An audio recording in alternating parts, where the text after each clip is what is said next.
Hello, everyone, and welcome to Hot Glue and Bobby Pins, a podcast by creators for creators and anyone who wants an inside look at the lives of people who make things and post about them on the internet. Today we have an exciting guest joining us. Alex of Alexandra Studios is a professional photographer who focuses on creating beautiful fantasy portraits of cosplayers. We hope you love our discussion and learn something new about cosplay photography.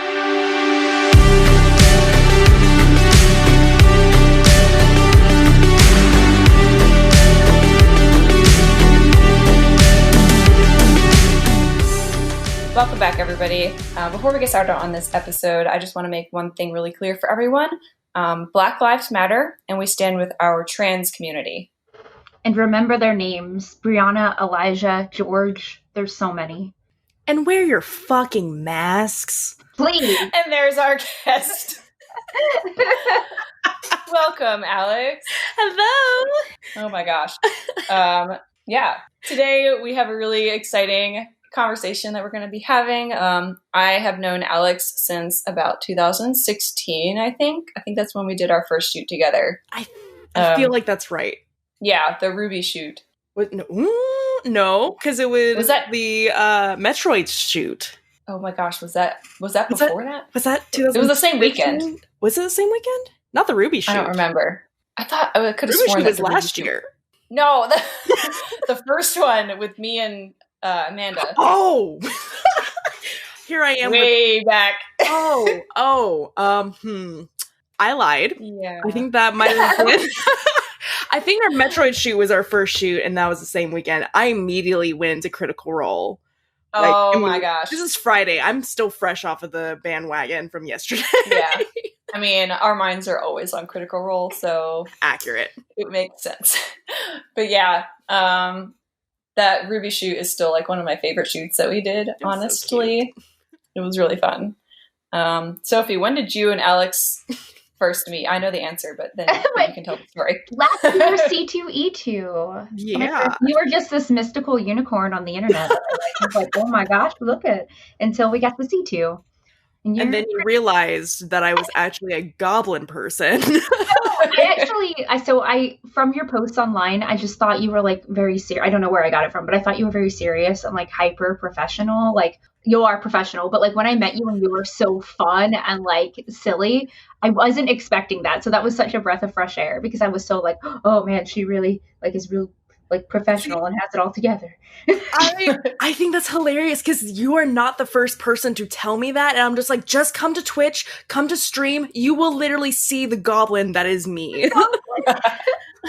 There's a photo of you, a very specific photo. It's the first one I saw, and it's like a headshot, and you just look so like professional business whammon. Business whammon. Oh yeah, that headshot has been on I think it's literally on every single one of my social medias for years. And I need a new one, to be completely honest. And then we had our first photo shoot, Sophie. Here we go. Oh, we did. That was like 3 weeks ago. Finally. God, has it already been 3 weeks? Jesus. Yeah, isn't that crazy? And we almost died on a mountain. Oh my God, my soul's still on that mountain. Yeah, that was the worst. I have to remake so many pieces of pain because the leather did not make it through that walk. Oh no. It's fine. It's chill. Clearly stress test, but that was a day. You should have been with us, April. Next time we climb a mountain, you come with. Mm-hmm. Oh, I will. I'm like the prime mountain climber around here, so feel our pain. Me not being there. We needed you there. Alex, why don't you tell us how you got started in photography and also how you moved over to cosplay-focused portrait-style photography? I was born with a camera in my hand from the womb. No, but wow, amazing! Your mom. It was a DSLR. No. So I kind of picked up photography at a really young age. I traveled to California with one of my parents' cameras, and I never put a camera down since. I went to school at Western Kentucky University for photojournalism, and I wanted to go into fashion and commercial photography, which I did for a few years. And I absolutely fell in love with storytelling and portrait and lighting and all that jazz. And I've always had like a knack for like painting and drawing and kind of like more fine arts things. So kind of transitioning into composites and painting on Photoshop was actually fairly smooth for me because I don't know, it was just one of those things where I'm like, this kind of looks fine. But let me tell you, some of my very first composites, whew, Oh no. oh, I don't know what I was thinking. They are very cringeworthy, and they belong on MySpace. Like, Oh my gosh. ooh, That's a mood though. it's great. it's like old gin internet, like cringe, and it's beautiful. But from there, I did an internship with the lovely Clay Cook, and he taught me a lot about lighting, a lot about the business aspects of photography, and it's just kept going and going and going. However, the commercial and fashion wasn't like scratching that like creative itch for me. And a few of my roommates showed me cosplay, and I went to my very first convention back in 2011, I think. And it was Gen Con, best con. Oh yeah. Gen Con's amazing. And so I cosplayed as a character from a board game that I didn't know what I was doing. I had a great time. But then I saw like photographers shooting these crazy cosplays, and then I got approached for like haul shots, and I was like, wait, this is a thing? There's an actual like community and photography and like,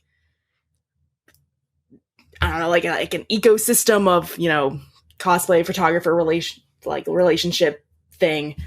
And I was like, maybe I can make this work. Maybe I can start doing like cosplay portraits. And so my friend Ariel, who I always get mixed up with April because they have Yep.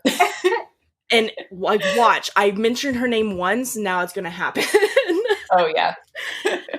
But she was my very, very first like cosplay photo shoot. And it also happened to be a composite. And from there it has not stopped. And Nice. it was just it's a little roller coaster of experiences, and it's been amazing. Nice. It's so exciting to kind of hear that, like from the beginning. You've been going to cons since before I have. That's a while. Yeah, it's God, yeah, it's been a while. I love hearing the journey, like especially how people get to cosplay and conventions, because it's never what you think it is. Never. Yeah. No. Everyone has their own different story. It's cool. Yeah, and if you scroll long enough on my Instagram, you'll find those cosplay photos of me in Nice. cosplay. And it's not good. Don't look for them, please. God, don't. I'm deleting them now. Alex, I lied. I've already seen your DeviantArt pictures. Oh. Yeah, you have. Oh. Gosh. Mid 2000s were a struggle. Oh man. They're beautiful. They're a beautiful time. Yeah. Mm-hmm. Oh my goodness. So yeah, Sophie and I, we do some kind of like casual photography stuff. Like, for those who don't know, my husband and I do most of my cosplay photos, and we've been doing them since 2013. Mm-hmm. And my first photos were horrendous. And of course, they're the ones that keep getting reposted, or that I, like if I Google, sometimes I just like to Google to see where my photos are or like what pops up. And it's always the old ones, and it's really annoying. Yep. But over the years, I've tried to pick up some tips and tricks from Alex, and it's been really, really helpful. So yay, good. Yay. Yep. So let's see. Let's talk about your actual physical gear, I guess. How important is the gear that you choose? Oh yeah, that's a good question. So I've said this on stream multiple times. I am very much not a like technical photographer, or I don't consider myself a technical photographer. I don't I try not to buy as much gear for at least convention settings because y'all have seen crazy photographers. Hell, you've seen me run around like a chicken with its head cut off. Like, we are on the go like from 9 a.m. to 10 p.m. It's just nonstop running around for like our next shoot. So, and I've seen photographers like have their light stands and light setups and having to break that down and everything. So I'm very much if I can fit it in my little like backpack and everything, then I'm good to go. So honestly, for me, for convention settings, I usually have my DSLR, maybe a second lens, either a 50 millimeter or a longer lens, like a 70 to 200. And maybe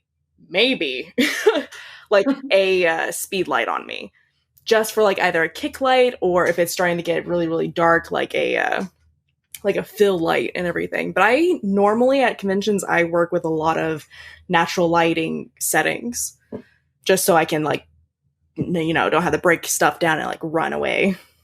Oh yeah, I know. Or have to like recruit people to hold like 5 lights or whatever. Yeah. Well, I've seen some photographers who have like 2 of those wagons. And I'm like, there's no way you need there's just no way. I mean, I guess maybe, but it just feels like a lot. It honestly, it is a lot because I have at Dragon Con 2018, I actually provided like a studio setup and everything, but I maximized my booking times to where all of my studio shoots would be one after the other. So then I was not moving at all. So like once that lighting setup was up, it was up. I'm not moving to a new location. I'm not running around like a crazy person. That's honestly the only times you'll really see me having any kind of equipment is if I'm like, I am there for the next like 5 hours. Yeah, that's smart to do it that way. Just have everyone in one block. Oh yeah, honestly, it's really the only way, like, to stay sane.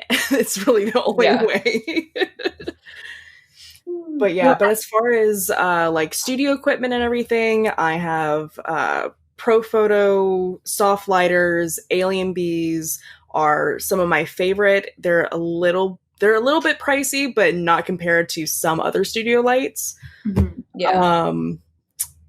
Yeah, just like some soft boxes. I also do still use speed lights within studio equipment, but I try to stay away from them. Yeah. So yeah, just and backdrops and all that jazz. Yeah, everything. yeah, just all of it. Let's see. So let's talk about actually shooting and stuff. Okay. That's a really professional way of putting it, I know. But oh, and you have to be careful when you say shooting because there are times now, believe me, that's gotten me in trouble a couple times. Photography shooting. Shooting photos of people. Photographing subjects. Alex, can you tell me how you shoot people? Well, you see here now. Give me the process. So I know you do a lot of online booking and stuff. Mm-hmm. Can you describe, I guess, your booking process and tell me why contracts are extremely important when booking a photographer online? Yeah. Oh my God. Contract. Like, okay, listen, if you're a photographer out there listening to this, I hear you. I see you. If you are not having a contract for every single photo shoot, stop it. Stop. Do contracts. They will literally save your booty. So the importance of having contracts with photo shoots is literally it's going to have everything. It's going to state everything. It's going to show you the policies, what you should expect, what the photographer is expecting of you. And if, it's kind of like a rules and regulations kind of deal. So like if something, like for example, in my policies, it states like, if you cancel the photo shoot, like I think it's like a week to like a couple of days before the shoot and everything, then there's like a non-refundable policy and everything. Like you will not get that time slot back, and then that time slot will go to another cosplayer if I can even fill that. I also, in my policies, once you submit that payment, you are locked into that time, and there's a non-refundable price thing. Because here's the thing. Once you cancel that shoot, I have no idea if I can book that time slot again. Like you are locked in. So it's kind of just to save my butt on a lot of things. But like but that's also with the year being 2020 and COVID, of course there's going to be some like exceptions. I think of a word. I'm like, what is that word? Of course there's going to be like some exceptions to the rule and everything, because like this was an act of God. Like I can't blame y'all for canceling when the entire convention cancels, you know. Obviously right, refunds and everything, but yeah, so definitely do contracts, still save your butt. And also with paid shoots and whatnot for cosplayers, if we want to start talking about like the differences between like paid shoots and non-paid or. Well, that's something I definitely wanted to touch on too, because people ask, I shoot a lot with Samfo images. So like earlier when April was talking about she shoots a lot with her husband, my husband does some of my photos, but for the most part, he likes to do the behind the scenes stuff. So I have a deal with Samfo where he gets a percentage of my prints. But we discuss contracts a lot because a lot of people see the like ecosystem him and I have. And I just think that people think like, oh, they're buddies, so they don't have a contract. And I want to be like that with a photographer too. Even if you're friends with a photographer, whether it's paid or unpaid, having paperwork that protects you is so important, especially unpaid. So I don't pay for my photo shoots with him, but I pay him out of like print sales and patron and things like that. And I think that you definitely can do that. There's so many different ways you can set up that partnership, but my gosh, those contracts, so important. Oh, yeah, for sure. And the relationship that you have with Sam and everything is really interesting, because since you guys are friends and since you guys are close, you can also keep yourselves like accountable. Yes. Where when I'm at a convention and everything, I can't keep track of, you know, hundreds of cosplayers and making sure that, you know, they're not selling my images and without like a contract or without a print license, not a copyright, a print license, because there is a difference. There's an absolute difference. Because one thing that I've seen a lot when it comes to like print prices and everything, and like why are photographers charging so much for a copyright and whatnot, I was like, because there is a difference.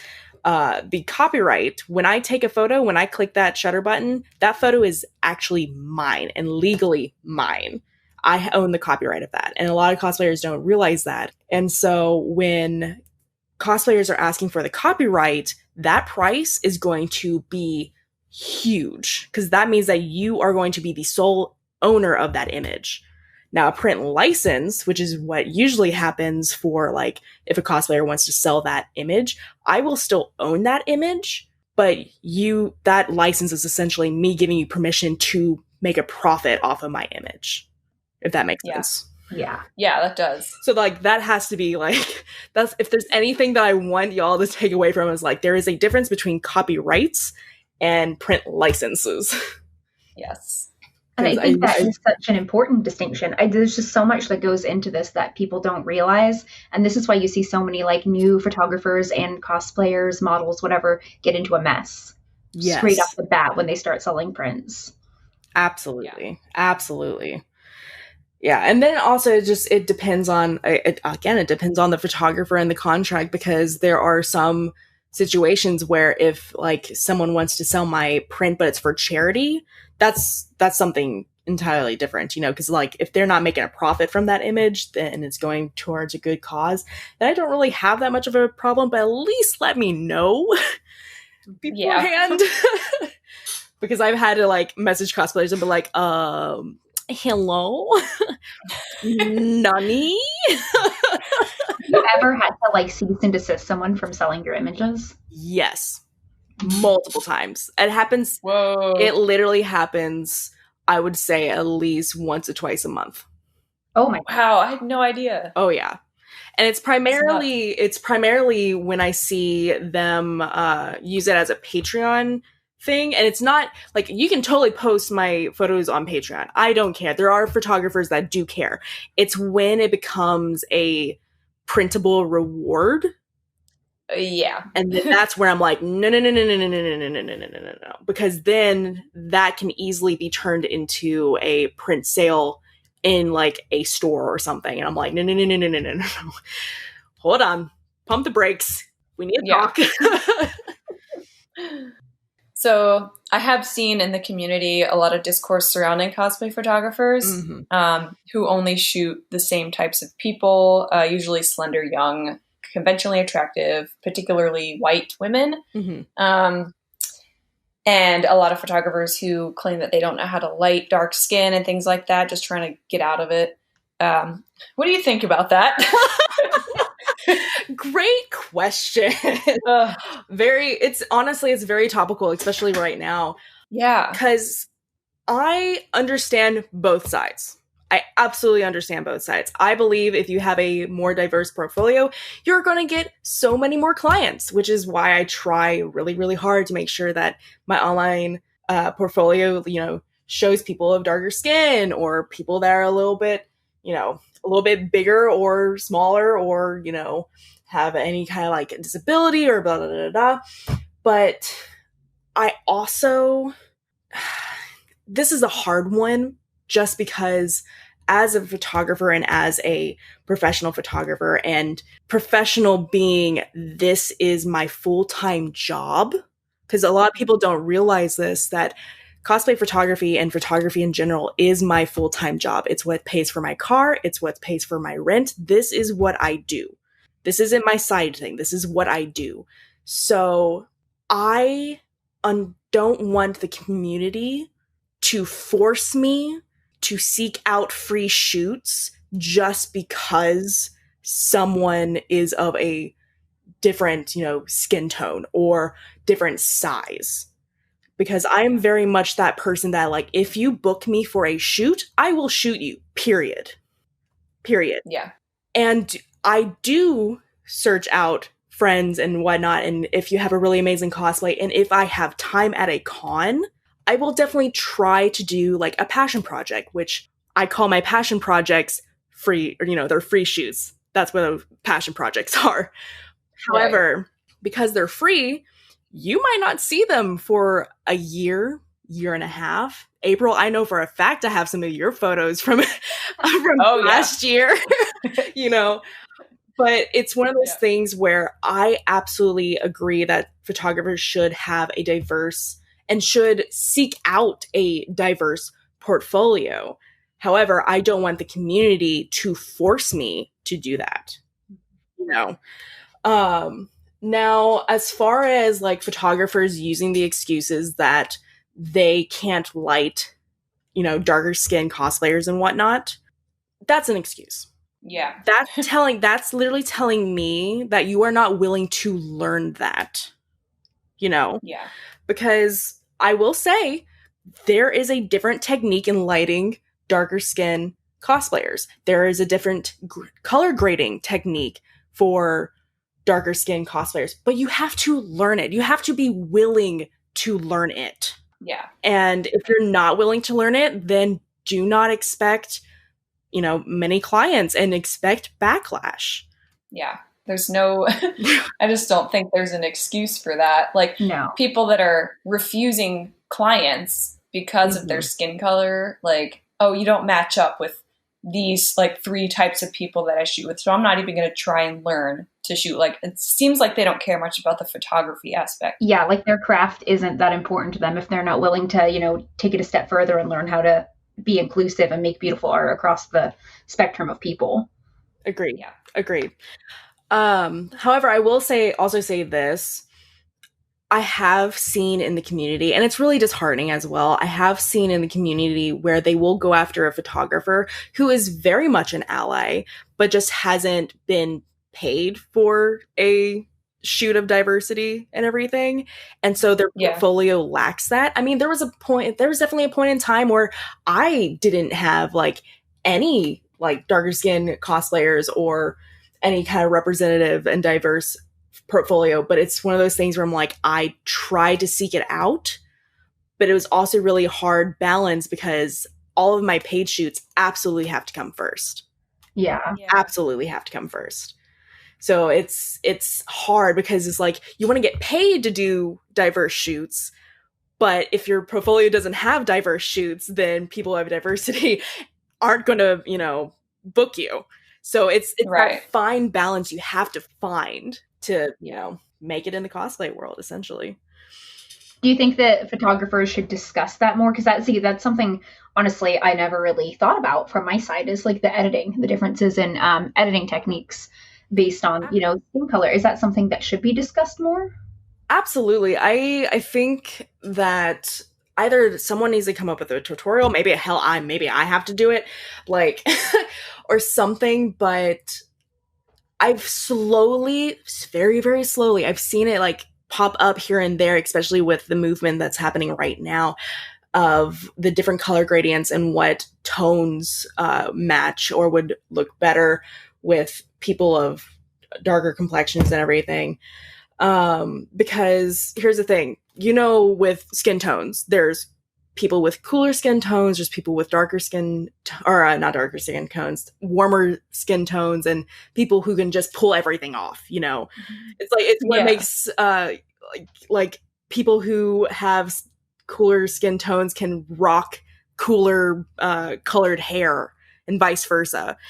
Well, people of, like, darker complexions and everything, it's the same thing. It's the same boat. There are certain skin tones that are more cooler and more warmer, and so with that you have to put your color grading according. I've seen editors where they'll try and force like a warmer color grade on a cooler skin tone, and it makes the, you know, black cosplayer look yellow, like straight yellow and everything. And it doesn't look good. So I can understand where some photographers who are editing are afraid of that backlash and are afraid and, you know, aren't willing to like kind of learn exactly what kind of color gradings go with which color tone. But that will ultimately also help you with your normal, you know, clientele, your, you know, paler skinned clientele, and just everyone. Just learn color grading, y'all. Learn color theory, learn your cool tones and warm tones and all that jazz, because it'll just help you in the long run. So yeah, so when you hear like photographers, you know, using the excuse of they don't know how to light or color grade and everything, it's usually comes down to that, where it's like they don't know how to actually properly color grade. And they're not willing to put in the time to learn it, which is not good. Yeah. Just learn. Just sit down and learn. We're in a pandemic. You have nothing else. You literally have nothing else to do right now. Just learn color grading. I bet you there's 1,000 tutorials for them on Skillshare. Man, that thing is so awesome. Oh my God. Like Amanda and I just split a Skillshare, and let me tell you, the photography section is saturated. Yeah. Wow. Okay, so when you get your bookings and you look at all your forms and see what everyone's character is going to be, how extensively do you research the client's characters before the shoot if you're not familiar with it? I straight up otaku it. And you guys know.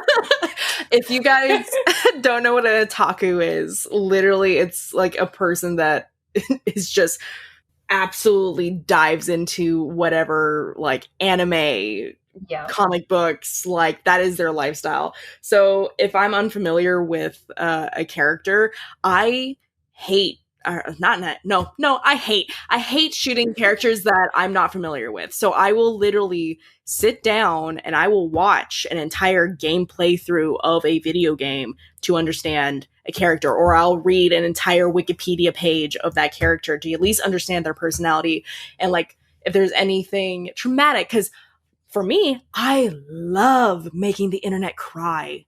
I love making the internet cry. I love evoking emotions with my images and or like put Easter eggs in my like images to make people be like, is that a tear rolling down my face? I'm like, yes, it is. So I watch the movies. The only one that's really hard for me right now is reading the books because a lot of fictional book characters are starting to become really popular in cosplay. Yeah. The only one that's like, ooh, I don't know if I have, 12 hours a day to actually like sit down and read.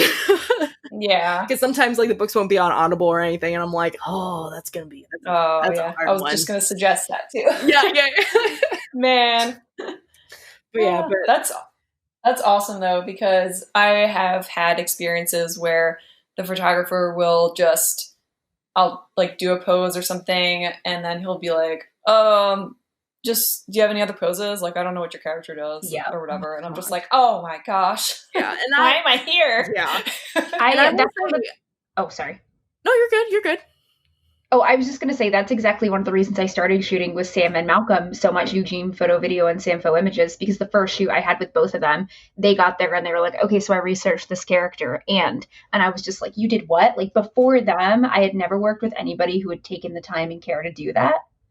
And that blew my mind. And I do think that's such an important part of like this little like ecosystem of photographers and cosplayers.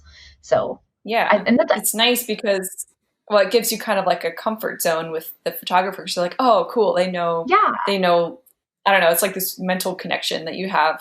Like they care. Nice. They care about what I'm creating too. This is their art as well. They're not just here to snap a photo. Agreed. Right. And I think that people should, when they're complaining, kind of like some people, don't love paying photographers. They want to do for trade. Well, part of what you're paying them for too is that research and that care and love they're going to put into those photos. Oh, for sure. That's actually one of the first things that I put on my photography forums if people are interested in booking me. I'm like, I research your character, period. Like, I put in the hours of work before our photo shoot, which is another reason why I have the non-refundable policy, because I was just like, no. I just spent 50 hours, like, my eyes are bleeding from watching 500 episodes of One Piece so I can be ready for your photo shoot. No, you're going to pay me for that. Like, we're doing these photos. Yeah, no, it's like, no, we're doing these photos. Oh my goodness. But I will say I have gone into photo shoots where either they're passion projects and I just see a costume and I'm just like, that is gorgeous that I just want to take photos of. And I have no idea where they're from.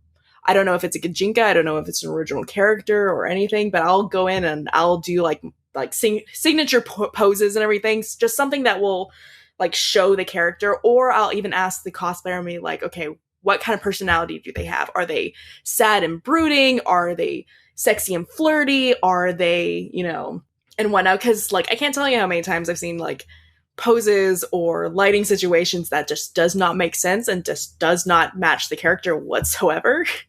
Oh my gosh, that is a pet peeve. No, I'm like, that character would not be smiling, period. Like, you never see her smile. I guess that brings me into my next thing is asking about like directing poses. Like, how important is it for you to direct the cosplayer's pose? Oh, I I already know the answer. I know. Some would say that sometimes I would be a little bit too much, because coming back from a like commercial and fashion like background and working with a lot of models that are very, very, very new, I immediately start directing. Like, it's just one of those things. Like, over time, I'm kind of expected to direct. However, if like the model or cosplayer or whoever has poses in mind already, then awesome, do it. Just let me know. Just tell me to shut up. Or maybe not shut up, but like tell me and be like, hey, I have this pose in mind that I would really like to do. I'm all for it. Go for it. If you have something like a pose or a shot or a scene that you want to recreate, I'm all for that. Like, just let me know. Just talk with me. But Yeah, you both have shot with me before now. Right now we're in the middle of a shoot. But y'all know that I direct to the point where like I'm bending people's fingers. Oh, I appreciate that though, because nobody knows what to do with their hands. For real. What do I do with my hands? If there's not, we should make one. Yeah. I appreciate photographers who pose mainly because that taught me how to pose. So like Sam, he is big on like posing you, and through him I learned how to pose. I mean, I watch YouTube videos and stuff as well, but just getting to learn in real time. And every time I work with the first time I worked with you, like I've forgotten what nose goes, like those little prompts you do, those I took with me to my next shoot with Sam. Like I took that with, and I saw the elevation. And so I just think that's such an important part of that ecosystem as well. And I know that some photographers just aren't comfortable, and I respect that. I show up to a shoot prepared to pose for sure. But when you can learn a little bit from each other, that it's just awesome. But I definitely took that with me to my next shoot and saw a difference. Yay! That makes me so happy. Like anytime I hear anybody say like, "Oh, nose goes," I'm like, "Oh, Nose goes." Nose goes. I know that. I do that too now. Every time if I'm like, well, I probably still pick some that don't have my eyes matching up, but I try to do that more. I always think about it. I'm just like, oh no, my eyes are going to be wonky if I don't look this way or whatever. Well, and see, I see it in your photos now too. Like I can see, like when I look at your photos, like, oh, she's doing nose goes. Yes. See, now y'all are just gonna like start picking it out and be like, oh, there you did it there and there. Yep. And there. Yeah, nose goes. Nose goes and part your lips. Those are my part your lips. Things. I always feel like I'm a serial parting my lips person. Everyone just sees my teeth every time. I love the stoic look it gives cosplayers. It's just it's so I like that too. But then I also have to remind myself, because I've had a photo shoots where I had every single photo there was not a single photo that they were looking at the camera, and I'm like, oh, Alex, no. So I have to remind myself and be like, okay, make sure there's like a human connection so that people can see their eyes and know that they're actually human and da da da da da. I feel like I fall into that too, like. Because I don't know why. I feel like I'm just like, oh, well, if I'm not looking at the camera, maybe it'll look more cinematic or whatever. Yeah. And so then I'll be like, well, I guess I have to look at the camera for some of it. Yeah, exactly. Exactly. I always have to remind myself to do that. Look how brooding I am. Yeah. Yeah, I like to be brooding. Yeah. A lot of my characters I cosplay are that way anyway, so it works. Yeah, here more recently I've been not necessarily having difficulty, but it's like, oh, this, like Jester, for example. I'm like, oh, I need to make sure that Jester actually looks like she's joyful and not a stoic badass. Even though we all know that she's a stoic badass, but she's also a crazy trickster person. So right. I know Jester is kind of interesting for me because it's way different from a lot of the characters that I do choose. And so I don't know, like even in like some of the selfies, like I had to force, like the first selfies, I think I did a good job. I like forced myself to actually make a face and stuff. But like when I kind of fall into the trap of doing like a dead face for a lot of characters, and Jester is not the one to have a dead face. No, not at all. If Jester has a dead face, either someone's in trouble or something's wrong. Right. Okay, so we briefly mentioned your studio photography setup, and you already basically went through like what you have in your setup. Yeah. But what types, if someone wants to try creating a studio in their house, like what kind of backdrop and lighting would you recommend them starting with? Oh yes. Let's see. So first and foremost, I highly recommend if you're starting to invest in speed lights. If you're wanting to actually start doing like flash photography, do speed lights first, because you can use them in a studio setting or you can use them like outdoors everything, and you don't have to haul around a giant battery pack outdoors. So it's a lot more versatile than buying, a Alien Bee that has to have some sort of electricity for a studio setup. So like until you get a little bit more advanced, I would kind of steer clear of a larger studio strobes and kind of invest in more speed light stuff because you're just, you can control that. Now, if you're doing video stuff, that's going to be a little bit more tricky because you're going to want constant lighting. Yeah. So like LED panels are pricey. Like ring lights, I know there's some cheaper ring lights out there, but for the most part, they're going to be a little bit more expensive. I personally have these really, really small, like the size of your cell phone LED panels, and they do a fantastic job for, little lighting situations, or just like a nice little kick light or fill light for video projects. They're called Waylight, so it's WEEYLITE. You can get them on Amazon. I think they're about $60 each, but you can adjust how bright they are or how dim they are. They have different like police lights that you can fake and everything. There's the pulsing LED lights. There's a whole color spectrum, light, dark, all that jazz. So it's kind of nice to have for like video stuff.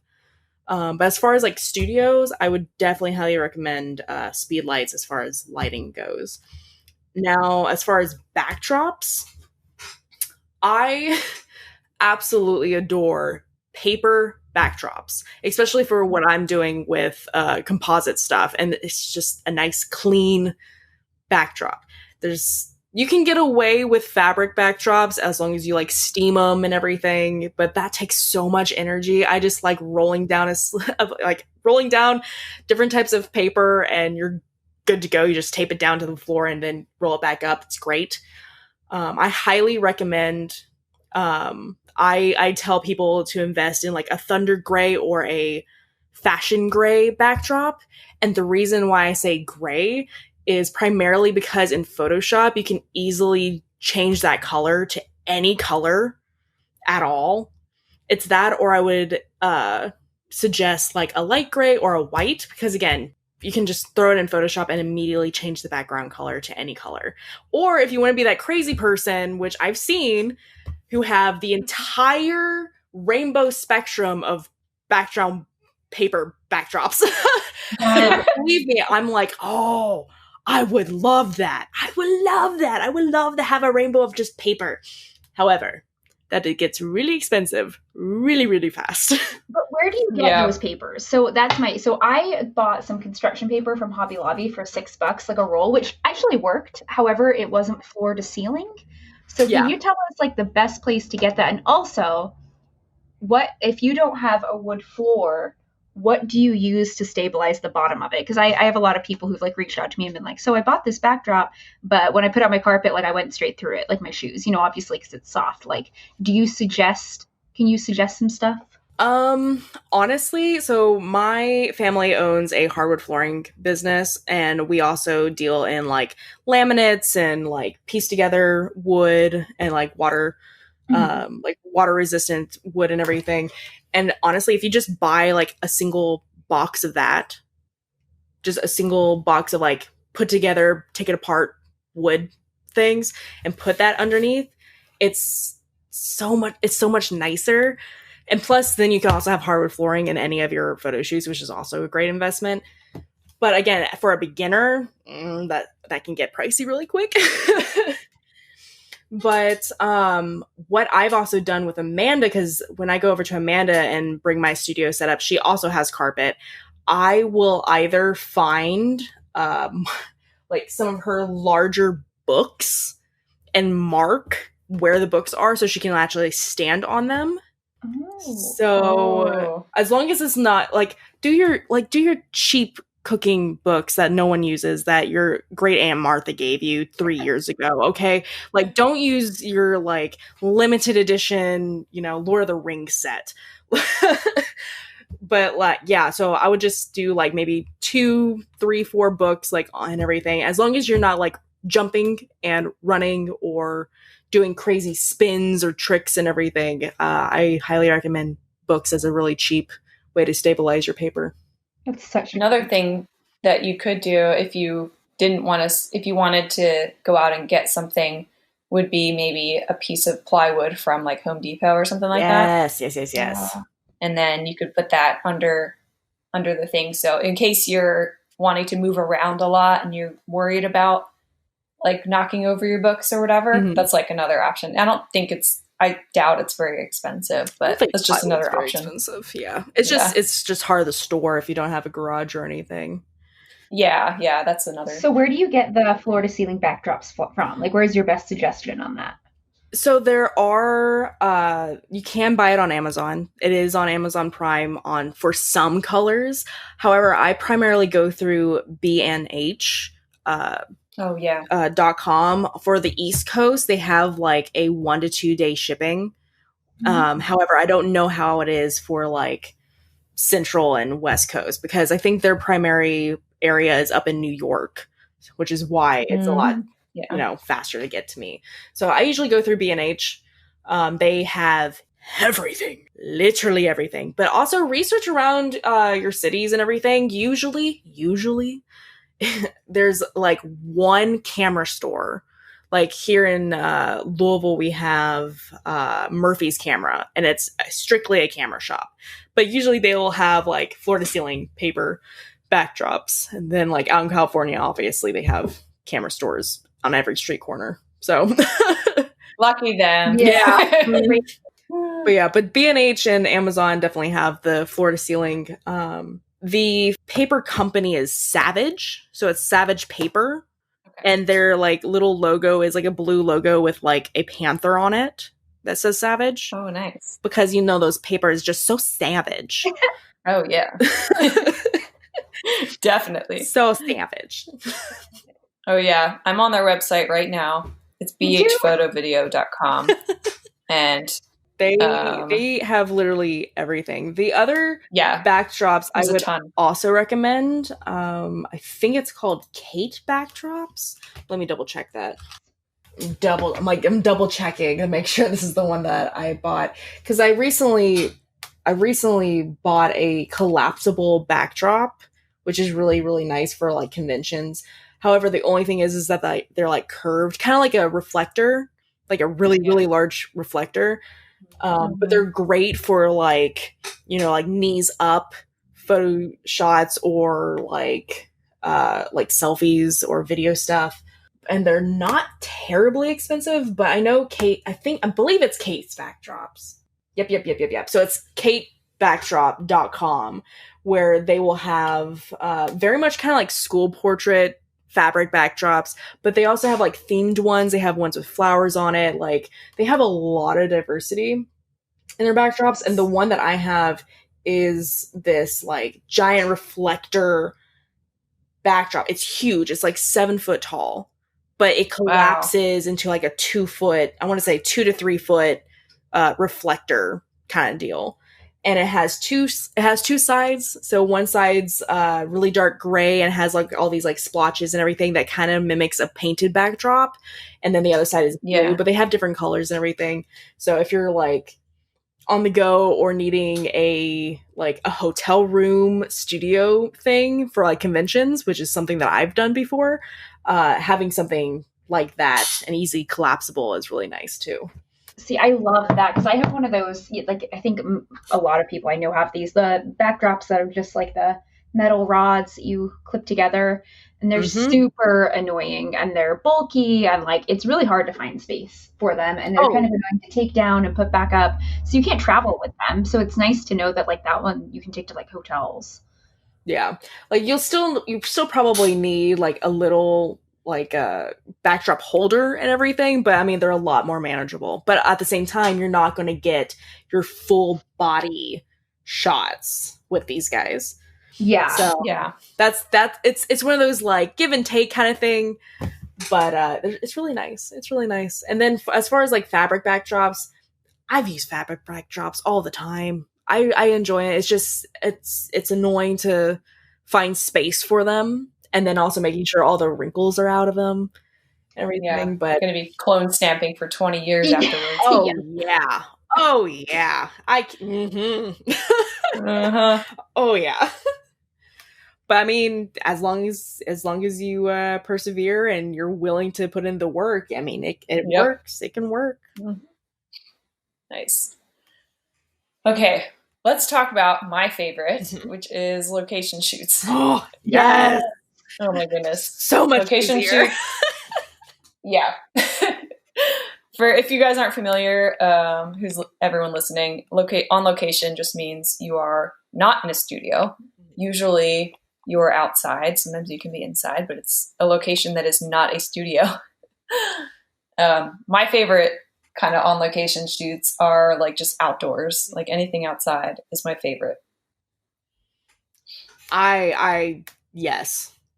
Any time I can get outside, go hiking, go climb to a freaking glacier in Canada, like climb to a waterfall, like I am there. I'm that crazy person that's like, hey, waterfall. I'm like, yes, let's go.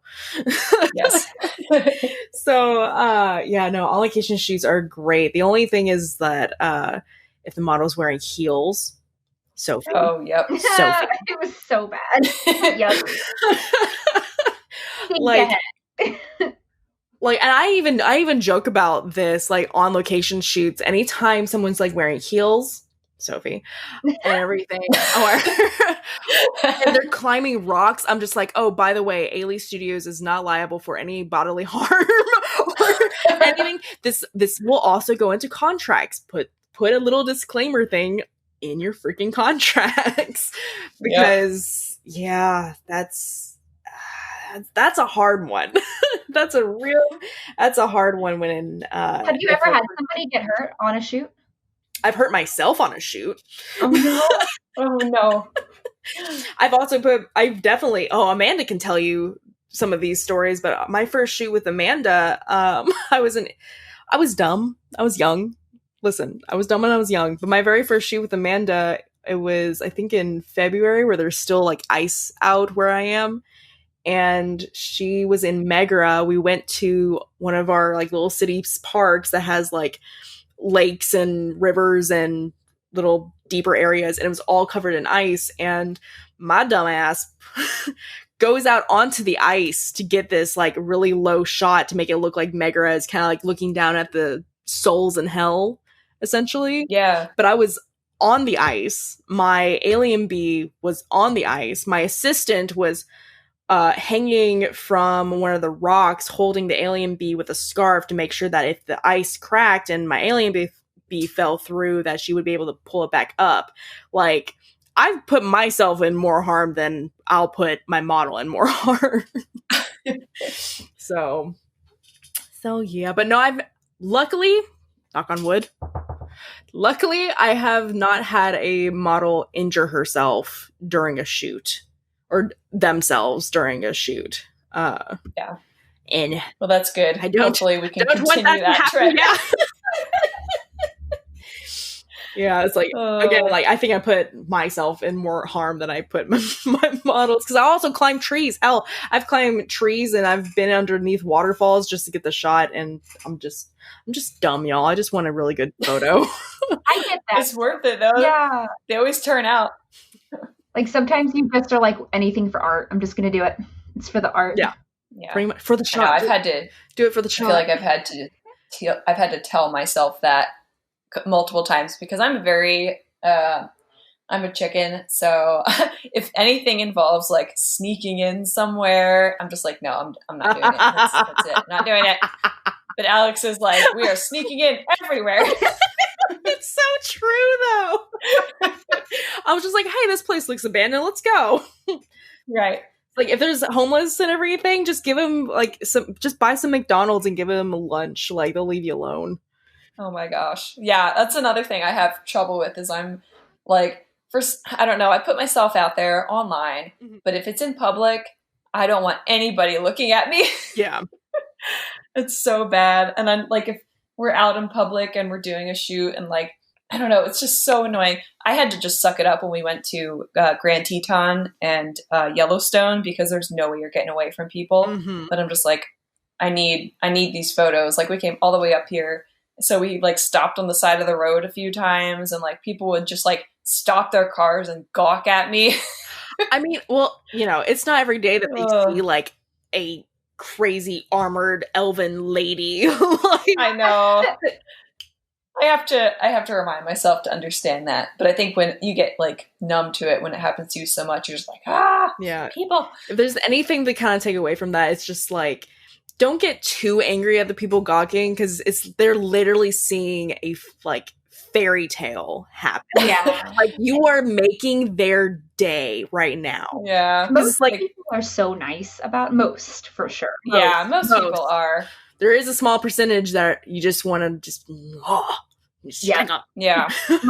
When we did Myrtle Beach with Termina and Baroness Monty, we decided we were going to go to the beach at like 6 a.m. to shoot some kind of like lewd Overwatch stuff. And I don't know why we thought 6 a.m. was the time for that, but obviously all the nanas were out walking, doing their walk. Yeah. And so I was kind of like, oh no, for a minute. But we were there. We were going to do it anyway. And they were so awesome. Some of them were like clapping and cheering, like get it, girl. Like these nanas were about it. I was like, that's pretty cool. That's the reaction I wanted. I really thought there was like judginess, but there wasn't. So that was nice. Oh, I think I'm too jaded. I have to just suck it up and do it. I mean, I'm glad that I did it or whatever. I think my pessimism is showing right now. You're fine. Oh no, last year I'm getting there. Slowly but surely you're getting there. It's fine. Yeah. Last year we actually did a self-proclaimed called Beach Con.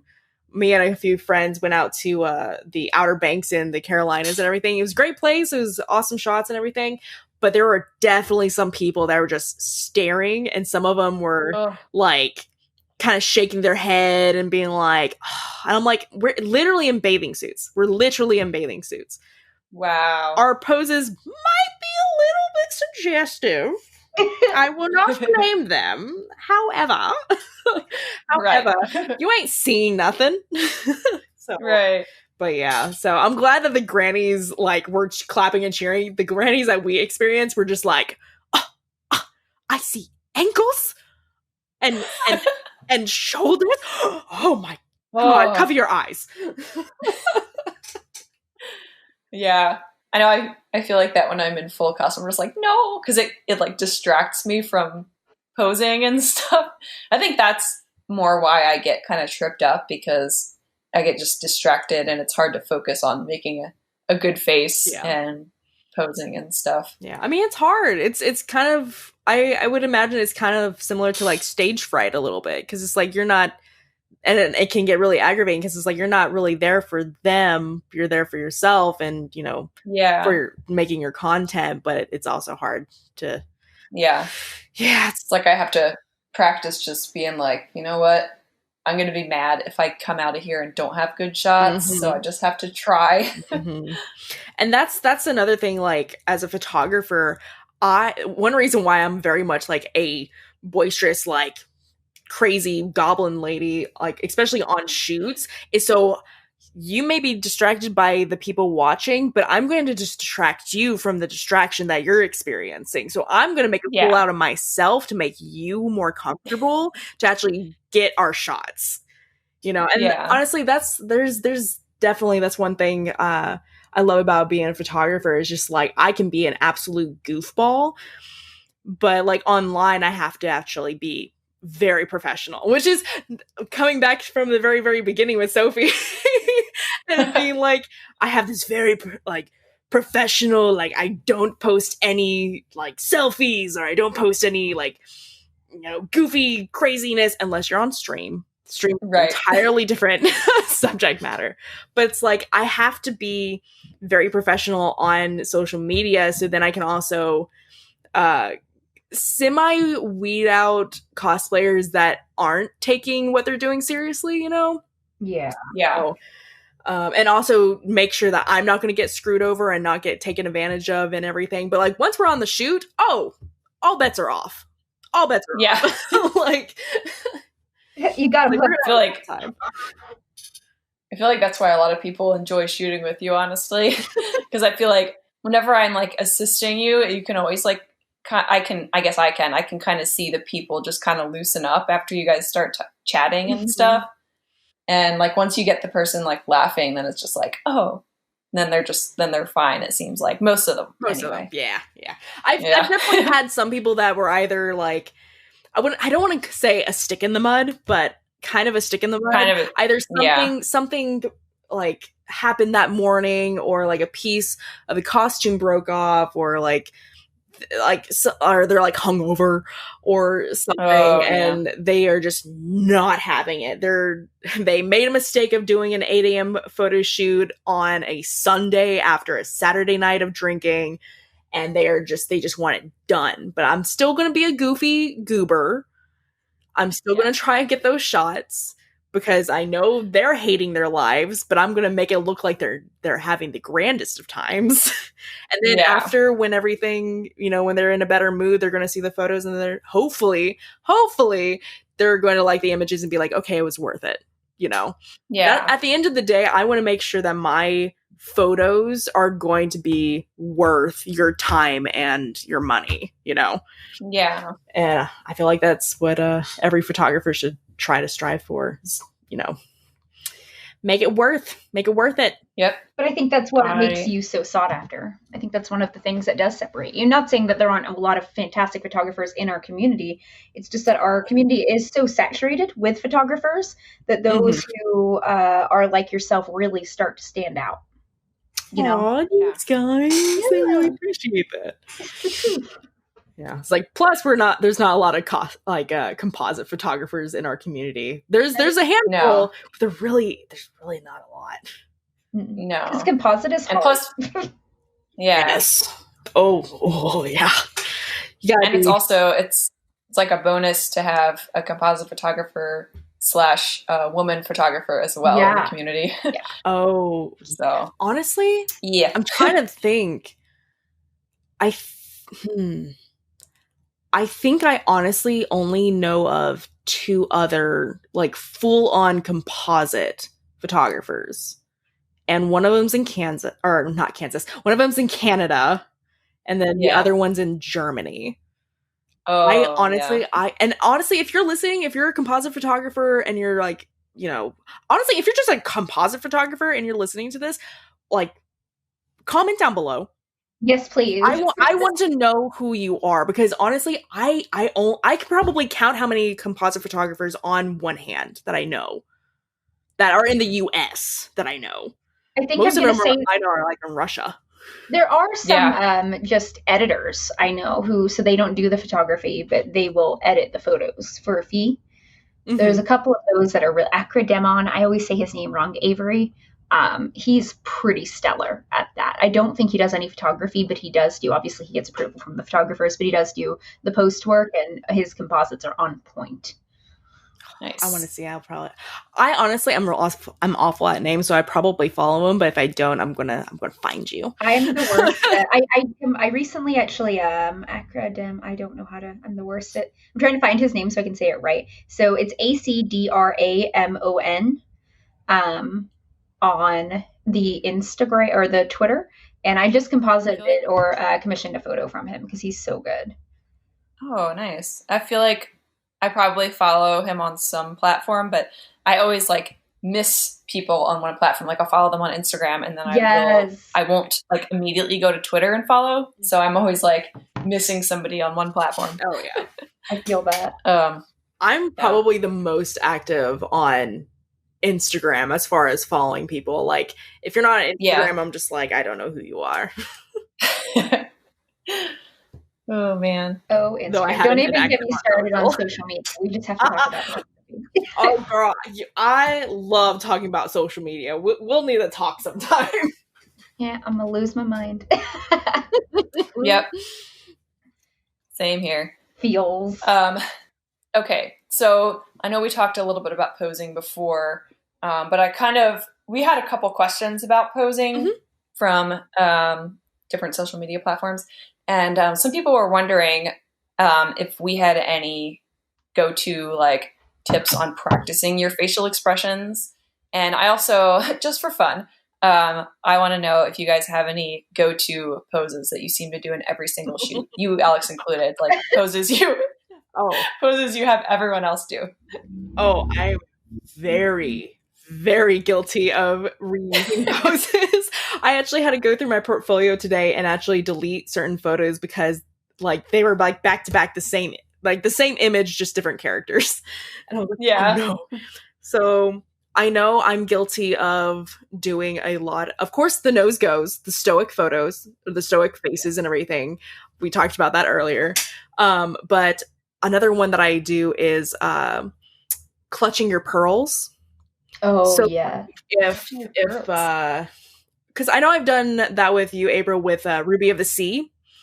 So, with like putting my hand up on my chest. Yeah, so it's like kind of like you're touching your pearls, you're touching like a pendant that's not really there. It makes your hand really like elegant and kind of very like almost whimsical, kind of. But I'm very guilty of using that a lot because it just works. And then, my hands need some help. So yeah, and then the second one for a full body pose, Captain Morgan. Just Captain Morganing. Oh. I love having like someone be stepping up onto something, or like they're just kind of, so they're separating their legs and it's like elongating some of the legs and everything, and it just looks like more of an epic pose instead of just like standing straight. It's like bending their knees. It's giving them a little bit more of essentially a stoic pose and everything. Now, does that work with everyone? No. Like when I do it, like when I personally do it, Captain Morgan, my legs look like stumps. Like, listen, I have short legs. I too have short leg syndrome and feel that in my soul. Well, yeah, same. It's like I have short legs. I think Sophie and I have the same length of legs, and my torso is like 4 inches taller than hers. Yeah, I have a long torso, but like stubby legs, and it's stupid. Sucks. I hate it. So all these people are like, oh, you could be a Taylor Swift body double. And I'm just like, no, I cannot. Taylor Swift is like 12 feet tall. What are you talking about? Like my body is the same length as her legs, and it just makes me feel bad about myself. So stop doing it. But you can be Swift, and that's cute as hell. I'm like the I don't even know. Whatever. Version. Oh my gosh, you're the Chibi Swift. The Chibi Swift. Oh my gosh. That's funny. I love it. Chibi Swift. If I ever meet her, she'll like, we can take a picture and she'll have like her elbows and like upper arms on my head. I thought at the concert that you guys look similar height, but I'm 5'2", so everybody taller than that looks the same height to me. You all just look really tall. Oh my goodness. Oh my gosh. On posing, I was going to say the thing I always do is always touch my face. Always. Mm-hmm. I have to stop doing that. I always do the same like delicate like, oh, look, I'm in a fashion magazine touching my cheeks. And it does not work for every character. Like that's something I have to stop doing. Yeah. Do you do the pinky trick when you're touching your face? Yes. Yeah. What, the pinky out? Yes. Always pinky out. Pinky out. Yes. Delicate hands. Delicate hands. Always delicate painting hands. Yes. That's absolutely one of the things. Again, where's our skill share on hands? Yeah. So years ago, I worked with this photographer named Azini. He was here in Wichita. He isn't here anymore. But when he would shoot with you, he would focus on hands. So like, no matter, he's shooting full body from far away, just fashion stuff. So it was never cosplay, it was just fashion. But it didn't matter how far away he was or how small I was or any other model in the image. He was so focused on hands. And I wish I remembered everything he had taught me. But there was just little things that I carry through to today that he taught me that like hands are so important. Like I am surprised there's not more discussion about hands, because weird hand placement can ruin a whole set of photos. Oh, absolutely. And especially like hand on hip and everything. I hate it. I hate hand on hips. You see it everywhere, but it also does this weird like thing with your wrist, and it looks like you've broken your wrist, and it's just I'm guilty of that too. And that comes from being insecure about my weight back like when I used to be very insecure with my body, because when you have your hands on your hips, you're hiding your hips, the shape of your body. It kind of like makes you feel leaner. And so I notice a lot of people who do that, it tends to be come from a place of insecurity. Yeah. So some photographers will ask you to do it too. Yeah. Like if I have a gun, like the amount of photographers that'll say, put your hand on your hip and put your gun up in the air or whatever. God. I'm just like, man. No, unless it's Charlie's Angels. No. Yeah. Oh my gosh. So one way to kind of get around that, or at least one way I try to get around that, is like hand in pocket, hand on belt, hand on swords, pommel, gun, holster. Like your hand and your arm will be close to your hip, so it's going to give that illusion of, you know, hiding your hip and everything, or putting your hand on your hip, but it's not actually what you're doing.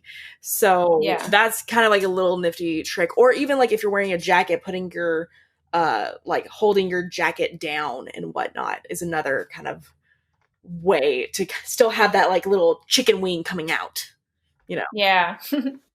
I know I've kind of taken that into some of mine. Like I'm a big fan of putting my hands on my belt, especially for like the more stoic characters and stuff. I feel like it makes it look kind of cool that way. Yeah. And I'm not saying like never put your hand on your hip. I mean, obviously like do whatever feels comfortable and what's right for the character, but like don't make that your immediate go-to. Yeah.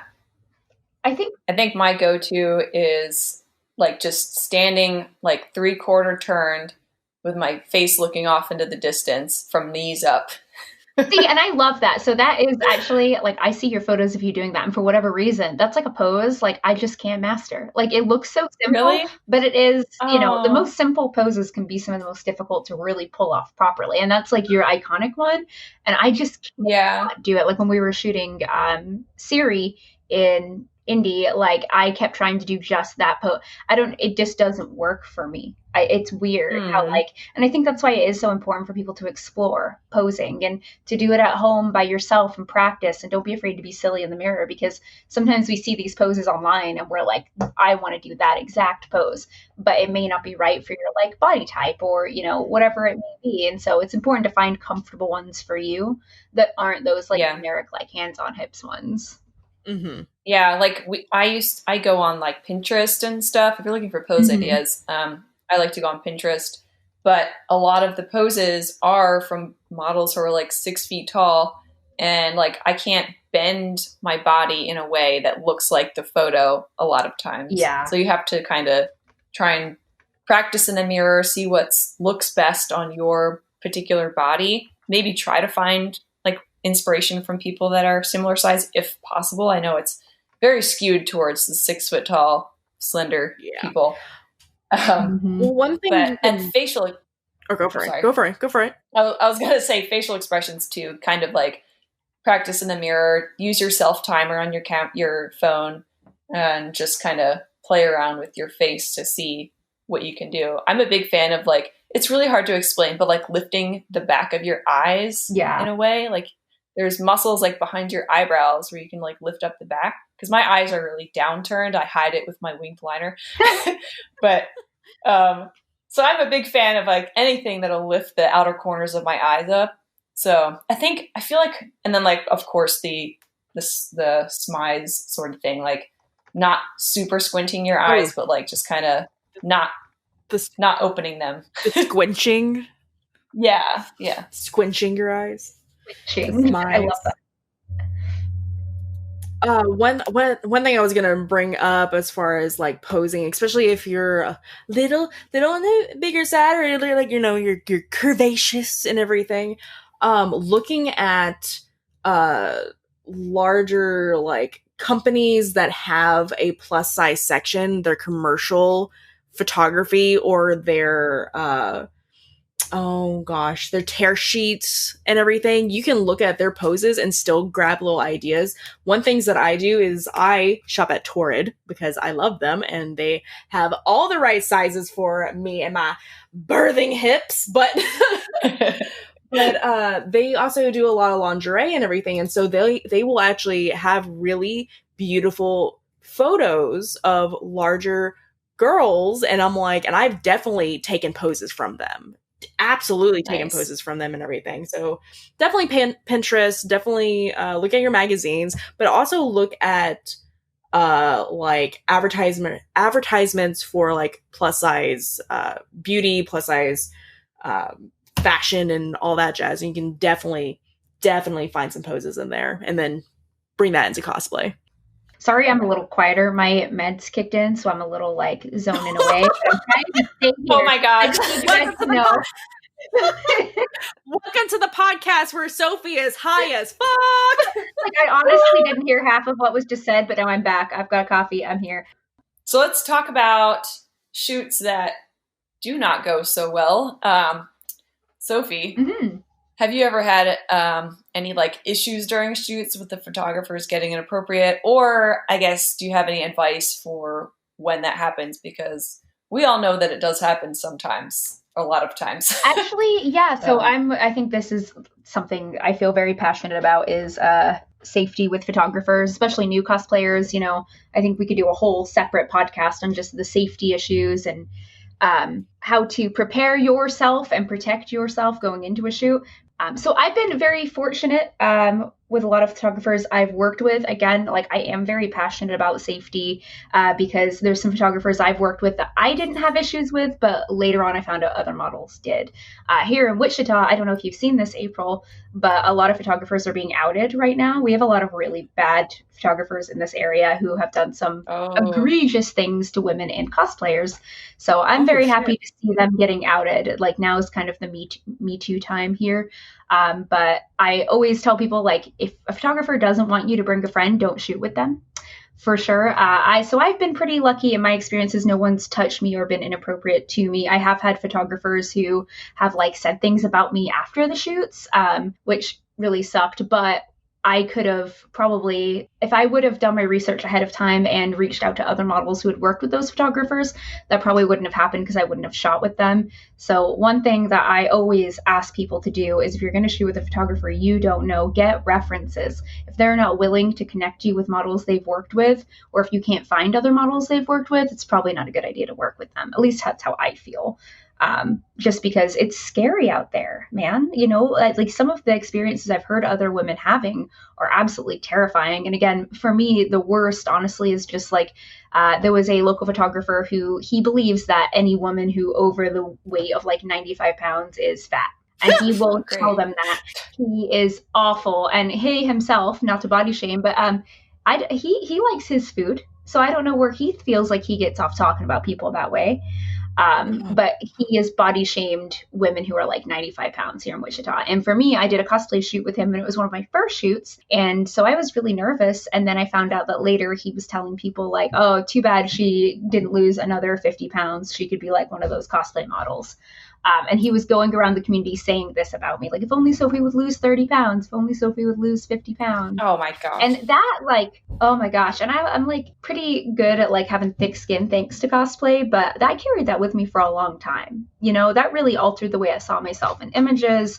And so now he's one of the ones here in town who is being absolutely destroyed. And I'm here for it. Like, absolutely ruin this man. He has touched people and he has said things about people. He has destroyed women's like mental spaces. And so I'm happy to see that finally his day has come where this is coming out. We need more female photographers. Like Alex, there are not enough of you. There are not enough of you. I think you should clone yourself. Yeah. You listen. If I could clone myself, I would have already done it by now. There would have been at least 2 more of me. We would have an editing team. I wouldn't need an assistant, but there would be some behind the scenes. It would be great. Trust me. Yep. But I wish you could see my face right now, Sophie, because I am pissed. Like, how? Ooh. Okay. You know how we were talking about and joking, like, haha, funny shooting and everything. I'm about to go shoot someone. Like, what the hell? That is so fucked up. I am so sorry that you had to go through that and find that out. Like, what an absolute trash fire. Yeah, it was, I mean, and it's like, I know, so again, like I'm fortunate. I feel like that I've really been working on thickening my skin over the years. And this was years ago. This was like 5 years ago. But just how many women has he said these things to and other photographers like that who then just quit following their dreams or quit doing things they enjoy because they feel bad about themselves? How many eating disorders does it cause? Like the damage that can be done from that is crazy. All I'm saying is virgin sacrifices to the cosplay gods. Obviously, we have a contender. We are ready. Yes, let's do it. But so the question was about bad experience. And that for me is probably my worst experience, honestly, with a photographer. Just them saying bad things back when I was getting started. What about you, April? Have you? Well, I feel like I'm fortunate in that I have a very, I don't know, intimidating demeanor, apparently. The resting bitch face is strong with this one.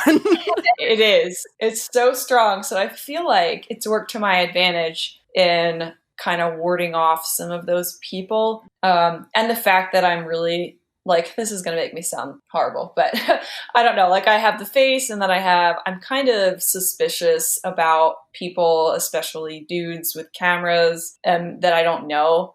So I feel like I haven't really gotten into a situation like that. So I consider myself really lucky because I do know how common it is. Yeah. I have the first photographer that I ever met up with was a guy, and but I was back home in New Jersey visiting my parents, and I was like, I'm going to bring my dad to our shoot. Is that cool? And he said, yeah, sure, go ahead. So I was like, well, I guess he's cool then. And it was fine. So I don't know. For some reason, I don't know how I knew. I think it was just because of my suspicious nature with that kind of thing. I was like, I don't want to go meeting this dude. But I can understand how, if there's a photographer that you really love their work and they ask you to do stuff and you feel like maybe you can't say no because maybe they'll badmouth you or never give you your photos back or whatever. It's just really messed up. That's so messed up. Yeah, no. To kind of bounce off of that, just the whole you feel like you can't say no. Say no. If you are uncomfortable, say no. Literally, if they are a professional photographer, if they actually take their job seriously and are wanting to make sure that you feel comfortable, you have to speak up about it. If they are not a professional and they are still forcing you in a position that you feel uncomfortable being in, then leave. Straight up leave. Fuck their emotions. Fuck if they say that start saying stuff bad about you, because then guess what? You now have power in saying, hey, why are you saying bad stuff about me? Because he made me feel uncomfortable and I felt like my safety was more important than his photo or their photo or her photo. Because I know for the most part in our community, especially in the photography world, we're very much particular with outing guys, but I feel as though it goes both ways. There's definitely also some female predators and whatnot. We're going back to Dare, y'all. Just say no. Real though. I just, oh my goodness. I think that I wish there was a way to capture all of the new cosplayers coming in, especially the young women and men. Like you said, it is predators across both. But I wish there was a way to capture them as they're coming into the community and be like, hey, I'm your buddy now. I'm going to all your shoots with you. You will be assigned a shoot buddy. Mm-hmm. You do not work with this list of photographers. If they say this to you, I just wish there was something, because we see it all the time. Every 6 months, this bubbles up and there's more. It's happening again. And sometimes it's a repeat of the same people who it happened with 3 years ago. They were canceled. They got wrecked at that time, but then they were laid low for a while. And then they just resurged and they went back into the community in with a group of people that are new. So they get away with it. Or it's people with larger numbers that have, a great style of photography. They just happen to sadly be a trash person. And then when they're outed, either nothing happens or, people are just like, oh, well, their style is so great. So, yeah, and that is awful. It's stupid. It's obvious. It's really, it's dumb. I hate it. Yep. You shouldn't be allowed to get away with stuff because of your clout. I don't know how to stop that, because you shouldn't be allowed to. Well, it honestly comes down to speaking up about your experiences and talking about them openly. And so, if you're out there and you're questioning whether or not something happened or, if you feel uncomfortable, tell someone. Absolutely tell someone. And if it's super bad, go to the police. Again, fuck the images. They're obviously not worth your safety. Yeah. Also, coming from being a photographer and everything, one of the biggest red flags, which you guys have mentioned already, is if the photographer is not comfortable you bringing a significant other or a friend or whatnot, then don't go to the shoot. Just don't do it. Because here's the thing. I love it when people bring another person. You know why? That's another pair of hands that can do some behind the scenes photos for me for social media, or hold a light, or hold a reflector, or cape toss, hair toss. That's a free assistant that I can utilize right now. Yes. So like if a photographer's like, no, I don't want you to bring anybody else, I'm like, bitch, why? Like, oh, you must have 18 pair of hands on yourself then. Yeah, obviously. Yeah. Like, you have a full team behind you? I'm like, no. Yeah, so. Crazy. Yeah. Bring friends. That, and if a photographer asks you for pictures of your body beforehand so he can learn how to pose you, that is a lie. That is a lie. Oh my God. Straight up. That is it. Yeah, don't do that. That happens so like that's one of those things that I see every couple of months, and I'm just like, how do we like inject this into the veins of the baby cosplayers and baby models coming in? Like, no, that's not a thing. Where do we put this PSA that everyone can see it? Okay, No. It's like, unless this is a casting call model fashion commercial that is a agent for a modeling agency, that is the only time, and a reputable modeling agency, I will add, that is the only time you should submit clothed photos of yourself, or at least like covering your nip naps and whatnot. Like, if they are asking for naked images, no. Period. No. I have never experienced any modeling agency that requires fully naked images. Nope. Now, I will say there are casting calls for lingerie shoots and everything that they will request, like lingerie stuff. But again, this is from agencies in the like fashion and commercial industry. When it comes to cosplay, hell no. Hell no. Do not send them their images. Period. Yeah, screenshot it and shame them. Like, that is just predator behavior. It's like, period. It's like, I want you to learn this. Like, don't do that. Let's talk about editing. Editing is a word that I struggle with. My favorite part. Yes. Love me some editing. Let's start with some basics. Okay. What are your favorite programs to use for editing? The almighty Photoshop. Period. We all bow to Photoshop. My Lord and Savior. P.S. Adobe. Though I will say, if there's any other editing software that's not Adobe, I will totally like check it out, because I hate the subscription of Adobe, but I love Photoshop. It's a great tool. But I also just don't like Adobe. They can burn. Yeah, we're like bound to them for life. Yeah, we are. Obviously we are, because of they were able to just be like, oh, by the way, if you want any of the newer versions and the newer technologies that we're developing right now, you have to pay us a monthly fee for a subscription, because forever. Yep.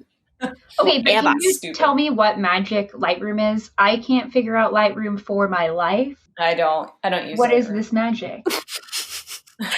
I am going to be completely honest with you. Mm-hmm. I don't use Lightroom. That makes me so happy. Oh my gosh.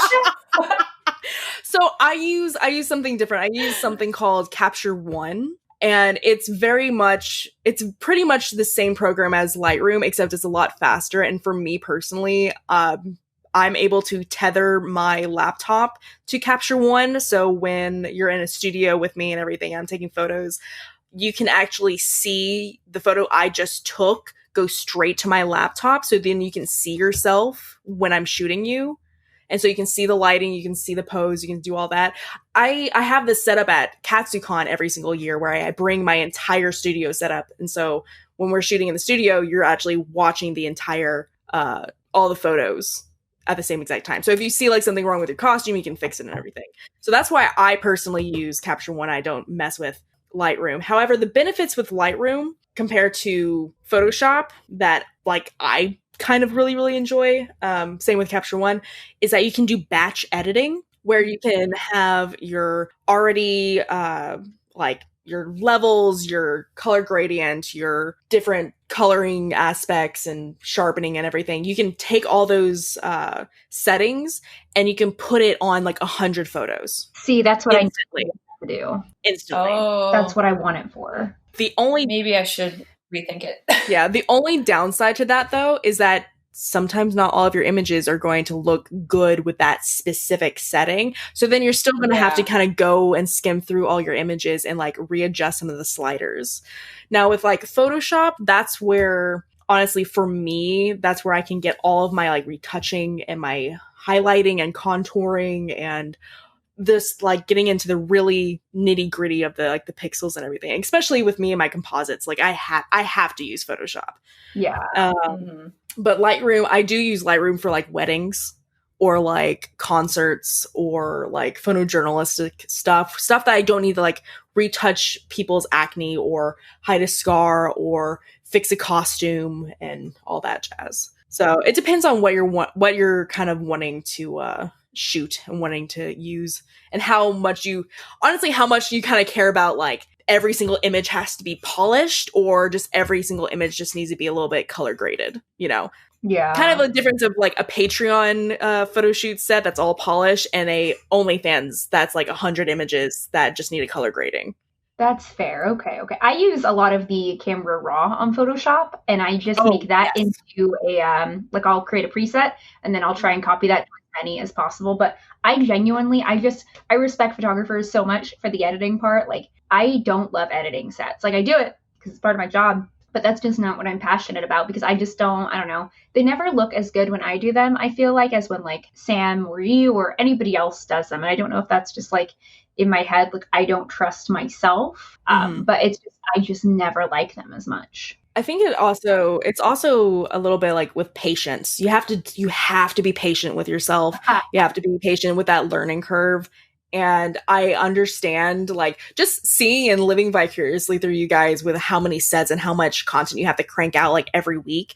The pressure of getting those numbers of photos out there is just, I don't want to say toxic, but that's going to be a huge hump that y'all have to essentially like not necessarily get over, but it's like y'all, Sophie, like I heard about how many fucking photos that you put out on your OnlyFans and everything, and I'm like, damn.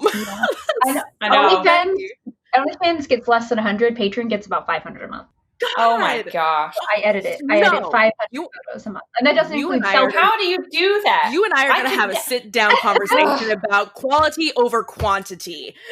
Yes, please. Well, I do. So I've gotten really like a lot of that is like selfie sets as well. So like I also, when I take my selfies, I edit them into aesthetic sets that match the cosplay set. So it sounds like it's a lot of photos, but those aren't all, like you said, like those quality like shot that. Some of it's like behind the scenes. Some of it's like, maybe a 13 set selfie set, and it just all adds up to a lot of photos. How many photos that are not selfies, that are not behind the scenes? How many guesstimation? How many photos are you producing? Like final polished images, not selfies, not behind the scenes. Each set probably has 20 to 50, and depending on the set, and 20. Let's say 20 to 40. I lied. 20 to 40, and I do 6 to 8 sets a month. However, Sorry about everybody's ears. I am so far ahead on April taught me to backlog. So I've been learning how to use Lightroom. That helps kind of do that. But like you said, like they're not, so there'll be X amount of fine polished, like they're perfect photos. And then there's some that just have a nice like gradient on them. I still like the way I look in them. I'm still proud putting them out, but they weren't as heavily edited. So, and they're separated into posts on Patreon as well. Gotcha. Because I did so many photos.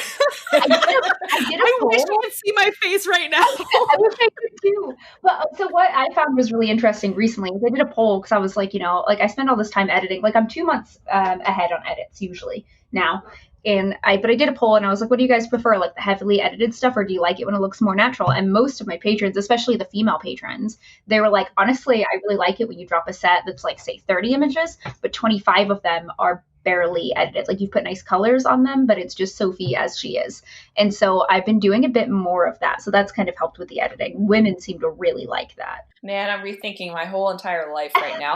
But here's also the question, because sometimes people don't realize what's a natural edit and what's like a heavy edit. Mm-hmm. So on your next poll, I would love to see if you had like a side by side, like which one would you prefer? Something that is is actually contoured, which would be like your heavy or edited, and then what is not. Because some people may think that your natural edits might actually be like your actual full on editing. Because I've had that problem before. Okay. Yeah. I'm going to do that for sure. Because I'm actually working on a Yoko set right now. And all I'm doing for the Yoko set is it was blown out. So I just brought the colors down. And then I just put, I basically just like lowered the noise to like clear the skin a little bit. And that's it. And this is my second set like this, where that's all I did on these sets. And so I'm going to ask people. I do have a really heavy edited Yoko, so I'm going to put those side by side and ask that. That's a great idea. We're going to do that. I will provide you the results. Honestly, I would love to see. I fall into the problem of being a perfectionist with myself. I've gone like way down in the amount of edits that I do on the photos. Like it still takes time. Like I'll do the skin and the color grading. I've stopped like doing a lot of contouring on my Patreon sets because I feel like they just don't care about that. Yeah, it's an extra step. I know this isn't like a social media podcast or anything, but like Patreon is so hard right now. And honestly, OnlyFans and Patreon, I feel like have decreased a lot just because of COVID and whatnot. And people don't have that extra like luxury money and stuff to spend on subscription stuff, and it's just hard. It's also hard to gauge patrons and OnlyFans a little bit. Yeah, it's really interesting. Because like there's some on my Patreon, I'm just like, what do you want? what do you want?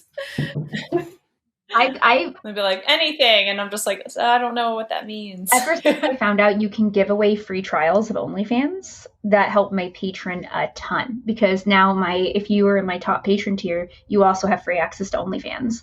I did not know that you could give away OnlyFans stuff. Yes, that saved, like, it was like at the beginning of the pandemic, like, everyone's income like really started going down. And so I did some like little research on stuff like that. Like, how can I combine these? How can I make, patron more attractive? Because it is the bigger income site. And doing that helped me a ton. I super duper recommend doing Interesting. Well, I guess I'll have to do some experimenting. I'm switching up a lot of my stuff in the next coming months anyway. But until then, maybe I'll try something like that, see how it goes. Let's see. I think I lost kind of where I was. Kind of following the editing, since we're on this topic and everything. Yeah. Do not edit a photographer's finished photos. Yes. Period. No ifs, ands, or buts. Do not put a filter, a god-awful Instagram filter on top of the images. No, I'm just going to make this more personal. Do not edit my images. Do not put a nasty Instagram filter with blue darkened area bullshit on my images. I will find you. Alex, Wayfair. Wayfair is the color. No. Oh my gosh. You though. Don't do it. Just don't do it. Because first off, it's super disrespectful. It's super disrespectful. And like in the early days, is like years ago and everything, I totally understand when cosplayers, like it was like a natural to like filter every single Instagram photo that goes onto your timeline. And some people made mistakes and actually did it and everything. But we have been vocal about it. The photography community has absolutely been vocal about it. Don't put filters on the photos, because we took the time, or at least, again, I'm just going to bring it back to myself. I took the time to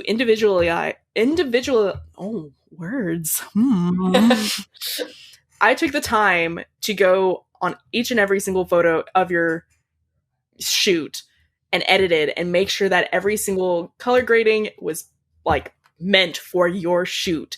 So when I put this work in and everything, I make sure that the image is as best as I can possibly make it. And I'm proud of it and everything. And then you post it and you edit it, you put a filter on it. It hurts. And it honestly, for me personally, it makes me angry. Like, because it's just like, then why did I even put this much effort in if you're just going to think that it's awful? And also, if you don't like the edit, if you don't like the color grading, if there's something that you want to change, talk to your photographer. Yes. Talk to your photographer.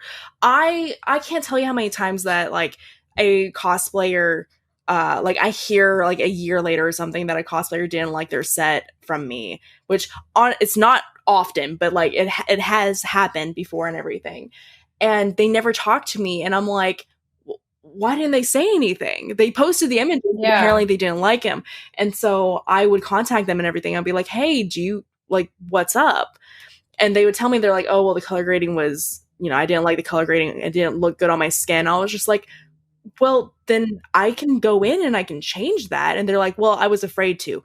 Do not be afraid to talk to your photographer. Yeah. If your photographer retaliates and is just like, it is what it is, well, then it is what it is. And then you don't have to work with that photographer anymore.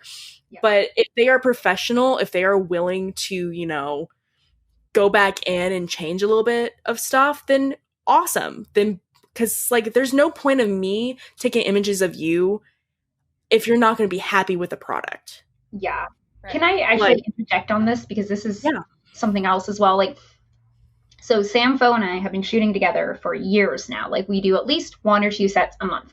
And there's a lot of people who, like, when we're doing our, like, a couple of the little, like, episodes or live streams we've done together or discussions, whatever, who will discuss, like, our synergy and the photos we make together. That, I always tell people, that is a long, like, we had to come a long way to get there. It was all communication. So from day one, we would do a photo set and I would communicate to him, hey, I don't love this. Here's what I don't love. And he would communicate back, here's why I did this, if he felt it was right. And we built this relationship to where now it's very rare that I have to like go to him and be like, hey, I don't like this, because we just vibe. We have that synergy. People expect to meet a photographer and have that day one. And that's not the case. That literally comes from like all this communication and from not being afraid to communicate. And I understand, like you said, there's some photographers who are going to be like, nope, I like it the way it is. And that's, up to you to not shoot with them anymore. But like, I don't understand why people are so afraid to communicate with their photographers. Like, you're creating the art together. I think that's also partly, and this is going to go into a lot more like like our society, we live in a society kind of thing, where it's just like the face-to-face interaction has diminished so much over the population that it's kind of afraid to reach out and make people disappointed, and afraid of the repercussions of being told no. Yeah, I think that has a little bit to do with that as well. But it's just like, again, if the photographer is professional enough to have their images critiqued, then you should absolutely say something. But also kind of going on to the no editing part, do not liquefy yourself in my images or in other photographer images. Don't liquefy yourself. Don't add special effects or anything, especially when the photographer you work with is a composite photographer and is known for special effects, because the moment you add your own special effects and they do not look up to par to the photographers, that is misrepresenting the photographer's work. Because I have had to do cease and desists and take down notices when other cosplayers send my images to other photographers to edit, or they add special effects to my images. I cannot allow that, because if their editing is not up to par to my editing that I hold my own standards to, then that is a misrepresentation to me. Mm-hmm. So don't do that. Wow. Yeah. I didn't even know. I mean, I guess I just never thought about that. That's crazy. Yeah. And always get permission from the original photographer if you're going to like commission another editor to edit the photos. Yeah. Always get written permission, because like right now I'm taking compositing commissions, but I have to have written form and like email or whatever from the photographer to edit their images before I even touch the image. So, and that's, it protects you, it protects them, like it, whether it's hobbyist or like career wise, like just when we're discussing this type of stuff, we have to be protecting ourselves and others always. Absolutely. Always. Because even if you're just like a hobbyist cosplayer having fun, that doesn't mean you can't accidentally get into legal hassle. Yeah. Always definitely ask. I know that I've always been kind of a shy person, so I would probably fall into the trap of like, oh no, I don't want to, say that I didn't like something or whatever. But actually working with you, Alex, has helped me kind of be more like that. Like, I've definitely asked you to change stuff in some of my pictures. Yeah. And I'm just like, okay, that's fine. Let's go. Because I want to make sure that you like your images and that you're going to post those images. So yeah. Mm-hmm. And the more you do that, like, it just, the comfort level rises. Like, I just feel like that builds that relationship, because then also the photographer is like, oh, you respect me enough to ask me, to talk to me about it. And then you can chat about what you like and what you don't like. And as you shoot with that person more and more, the photos are only going to get better and better. Exactly. Yeah. Exactly. Absolutely. I think it's good to also communicate. I mean, communication is definitely really important. Communication is key. Yes, it is. It's important to talk to them ahead of time also, because if you book somebody, and like, I really like to make sure that the photographers that I work with match up with my personal style that I like to look like. And so if you book somebody and they bring you back your photos and you're just like, oh no, I don't like the style of this, and just like don't want to ever post them, then it's like, man, you should have maybe looked at them ahead of time. Yeah. Before booking. But yeah, I don't know. Like, people aren't obligated to post, I guess, per se, because like I try to post photos from like the page shoots that I do. Like, I feel like, at least on Patreon, I've shown people like all the stuff that I do. Social media is a little trickier because I can't post too much because algorithm. Yeah. But yeah, I don't know really where I was going with that. Oh, you're fine. You're fine. I feel like it's kind of the I don't want to say guilt or anything, but like that pressure of like, I spent money on this, I should post this, but if I don't like it and I don't want to post it, should I post it kind of thing? And I totally feel that. But like, again, this isn't social media stuff, but like it's hard. It's hard to face with that algorithm and everything. But bottom line, communicate with your photographers. Absolutely. Yeah. Most of the time, like, we're understanding. We get it. And we want to make sure that you are happy with your images, because we want you to come back. We want you to continue to pay us so we can afford rent. Like, yes. We want you to be happy. And again, if you encounter a photographer that is like, nah, you're wrong, I'm right, I'm not going to budge an inch, well, then you don't have to pay him, them, whatever, and they have to struggle to pay for rent for the next thing. So yeah. I think, do you think, I guess this might be more for you, Sophie, do you feel pressured to upload like haul shots that people took of you? Because I know like we all get stopped by people that want to pull us aside for photos and stuff. And I feel like I don't post a lot of haul photos. What about, how do you feel about that? So that's why I'm so thankful for Instagram stories, because I get what you're saying 1000%. And I don't really feel comfortable posting those in the feed. Again, we don't even have to go into the algorithm. But so for haul photos, I usually put them on my Instagram stories, because I could be like, oh my gosh, thank you for the shot. And it will go away, especially because usually they're not wonderful. And it's not the photographer's fault. It's just the nature of haul photos. Like, they just kind of suck sometimes. But I can still like share that person's work and be like, oh, I get to meet and like work with this person real quick without having it be on my feed. I also do them in like con review blogs on like my Patreon that I make public. So people do get to see them. I just don't put them in my main feed. But I feel like that's a good idea. So many people understand about the main feed thing now, kind of. Although I don't love, just to put, since we're discussing this anyway, when people message me and they've done like a quick set of me at a show or whatever, or some photos, and then they message me and they're like, oh, so you're never going to post those? Okay. Are you? Oh gosh. Please and don't. And that will show you who is a professional photographer and who is not. Yes. Period. Yep. Yeah. I dislike that too. It's like, it's not always their fault that I just feel like I look ugly in some photos. Yeah. Like, same though. There's like bad lighting, or like the con lighting is awful. It sucks. And I'm not going to like every photo. Like, I might not, like, if I didn't book somebody and they're a style that I don't usually like I probably won't post it. Yeah. Like, I just don't love how I look in certain lighting styles. Yeah. So it's nothing against the people in general, unless they get nasty with me about it.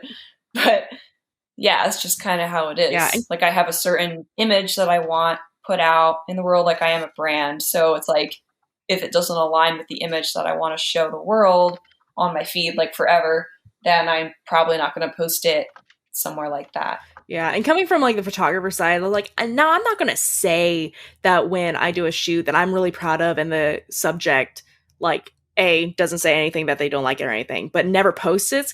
It does hurt. It does hurt from a photographer's point of view and everything. So I understand that. Like, I've worked with larger names and smaller names and whatnot, and I've worked with them. I love the photos that are in my portfolio, but they've never posted them on their social media at all. That sucks. But guess what? You take your camera, you go shoot another person, and then they'll post it, and awesome. You get on that horse and you ride again, and you don't, honestly, like, I don't address cosplayers when they never post my images. Because it's just like, obviously there's a reason why they didn't. And you know what? You just got to keep moving. If they book you again, then awesome. If they don't, then oh well. Yeah. But, like, unless it comes to the point where, like, they work with you a ton of times, but they've never posted any of your images, then then maybe I'll be like, that's weird. I'll be like, that's a little weird. You keep paying me, but you show nobody the work. Yeah, I was like, why you don't show? Because here's the other thing, like, coming from photographer side, just because they don't post your images doesn't mean that you can't post the images, unless they specifically say don't post those images and everything. Like, nothing's holding you back from posting those images and showing, hey, I worked with so-and-so and I'm really proud of these images. Like, there are tons of shoots that I have not even posted on my social media that are only in my portfolio, or what I'm doing now, because I shoot a lot, y'all. I shoot a lot. Is I will have blog posts where it has every single shoot I've done at a convention. So, well, you will see every single shoot I've done at conventions and everything. So at least they have like a little home and they're actually posted. But yeah, just keep shooting. Don't let, other people, bring you down. If they don't like your images and they don't say anything about it, get it back on the horse and keep going. Following with, our photo shoots and talking about payments and all that jazz, the differences between payment photo shoots, haul shots, and free photo shoots. There are distinct differences because paid shoots should have a contract, and you will have a final image or images representing that contract. With haul shots, you don't know the photographer. They probably don't know you, or maybe you do, but it's a haul shot. I don't know. I'm like indifferent with haul shots. I don't participate in haul shots at all. But like, as a cosplayer, I wouldn't say like expect to see those images. Maybe they'll pop up on social media, maybe they won't. And then as far as free shoots and everything, don't expect images. Period. Because here's the thing, maybe you'll have images, maybe you won't. But if it's not paid for, if you did not pay for those images, the photographer owes you nothing. Yep. They owe you nothing. Because again, like, I've done passion projects and everything, and I will eventually get to those projects. However, my paid shoots come first. I don't care if you have over 1 million followers. I don't care if you have no social media. If you did a free shoot with me, if I came up to you and was just like, I would love to do a shoot with you, no charge, don't expect an absolute like rabbit speed turnaround time. You may never see those images like a year later. Yeah. Again, April, I still have some of your images from last year that are on my editing board. Yeah.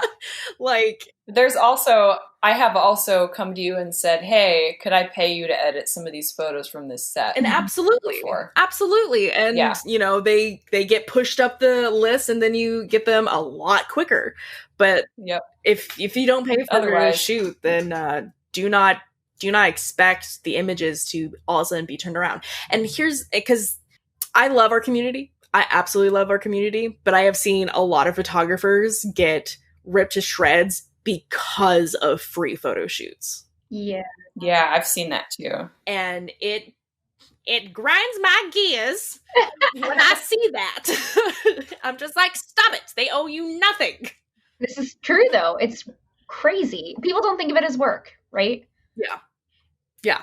It's kind of putting it in a cosplay perspective. It's kind of like when a fan comes up and is just like, I want you to cosplay this.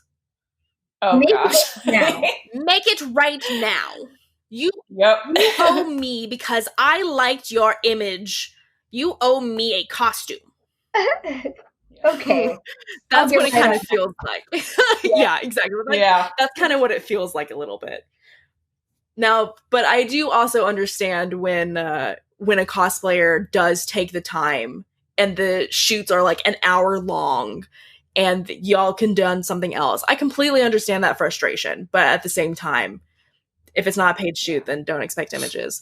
Yep. And also, if you're a photographer out there and you're wanting to do free shoots and everything, don't take an hour. Don't take, 3 hours of a cosplayer's time when you're not being paid. Because not only that, like I don't want to say wasting their time, but you're taking up their time and you're also taking up time for yourself that could be money made.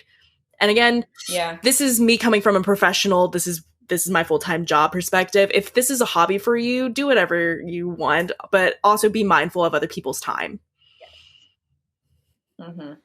It might also, like, if somebody is doing a free shoot that, I don't know, do you think it would be worth it to, like, let the person know? Do you ever, like, have to tell someone, be like, hey, just so you know, this is just like for fun, and I don't know when I'm going to get to this, but something like that. I always want to try to make it very, very clear with like passion projects, because usually, honestly, last year I did a ton of passion projects. I went and traveled and worked with tons of cosplayers and everything that, they haven't seen their images yet, but it's one of those things where I'm like, again, they didn't pay for their photo shoot, so my hands are a little bit tied. What was supposed to be this year, I was going to be not really doing a lot of passion projects anymore because the backlog was just so much. Because for me personally, y'all are kind of like trading cards. Yeah. I'm going to be completely honest with you. Y'all are a bunch of trading cards to me. I'm just like, I'm going to collect a Sophie in a ebon blade, and it's ultra rare because she only wears it twice a year. You like literally.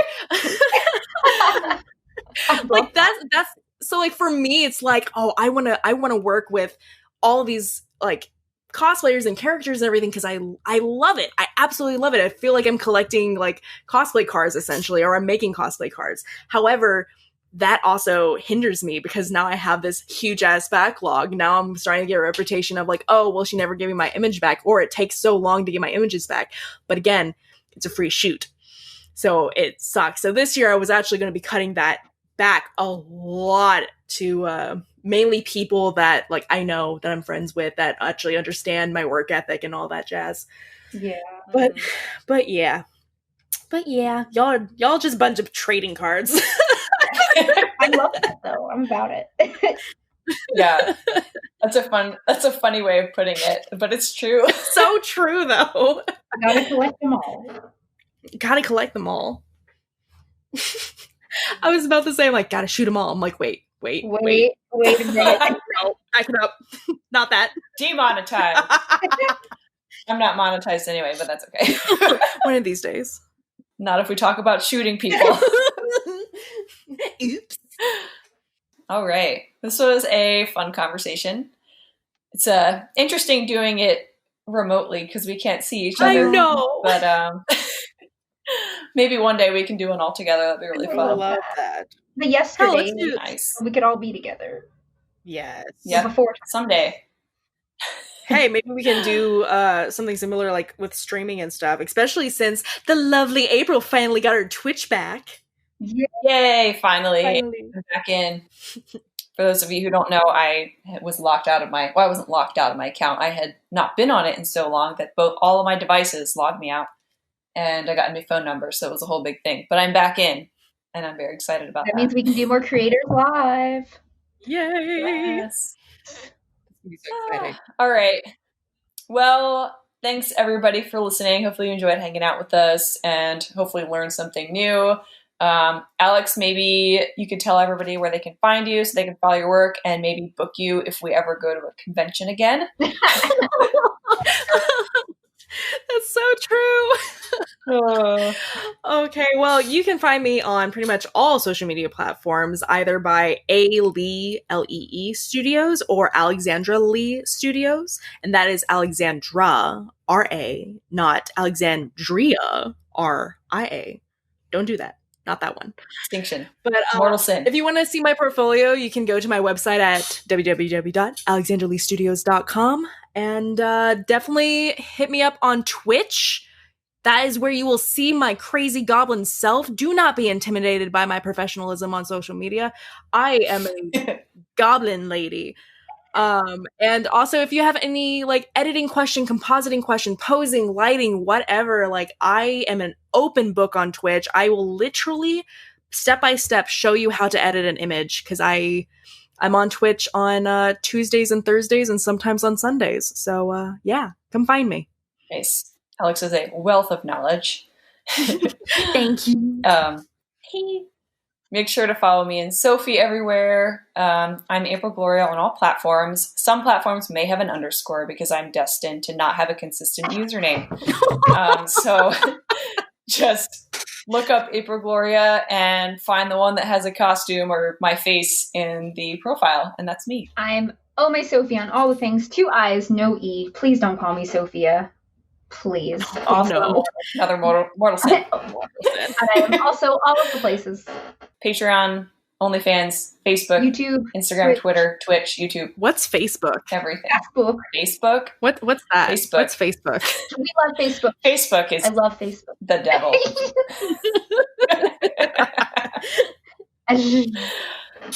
Oh my goodness. Okay, well, thanks again, friends, for listening. Our podcast can be found on Podbean, Spotify, and Apple, so be sure to catch up on our previous episodes.